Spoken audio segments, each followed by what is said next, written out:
আপনি যদি কখনো ব্যর্থ হন অর্থাৎ ফেল করেন তাহলে হতাশ হবেন না, কারণ ফেল শব্দটিরও একটা পজিটিভ অর্থ আছে। অহংকার তারাই করে যারা হঠাৎ করেই এমন কিছু পেয়ে যায় যা পাওয়ার যোগ্যতা কখনো কোনোদিন তাদের ছিল না। নিজের বিপদের কথা কখনো শত্রুকে বলবেন না, কারণ সে মুখে আপনার সামনে দুঃখ প্রকাশ করবে ঠিকই, কিন্তু আড়ালে সে ঠিকই হাসবে। জীবনে সমস্যার অবশ্যই প্রয়োজন আছে। সমস্যা আছে বলেই সাফল্যের স্বাদটা এত বেশি।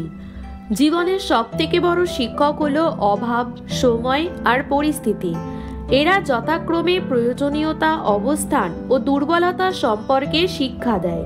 আর এই শিক্ষা আপনি হাজারটা বই খুঁজলেও পাবেন না। শক্তিই তো জীবন, দুর্বলতা তো মৃত্যু। বিস্তার জীবন, সংকোচন তো মৃত্যু। প্রেমই জীবন, ঘৃণা করা মৃত্যু। সুখী হওয়া খুবই সহজ, কিন্তু সহজ হওয়া খুব কঠিন।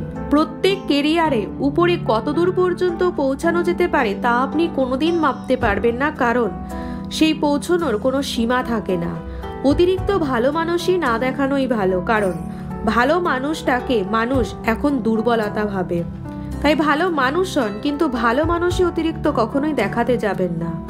প্রতিটা সফল মানুষের একটা অসফল অতীত থাকে, আর প্রতিটি অসফল অতীতের থাকে একটা সফলতার সমাপ্তি। মানুষকে ঠকানো খুবই সহজ, কিন্তু ঠকিয়ে যা পাবেন সেটা হজম করা খুবই কঠিন।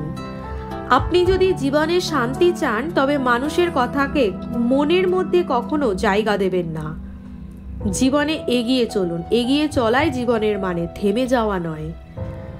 যার ভুল হয় সে মানুষ, আর যে ভুলের ওপর আজীবন স্থির থেকে যায় সে খারাপ মানুষ। গন্তব্য যতই উঁচু হোক না কেন, পথ সব সময় তো পায়ের নিচেই থাকে। বন্ধু, ভিডিওয় বলা কথাগুলি কেমন লাগলো কমেন্ট করে অবশ্যই জানিও।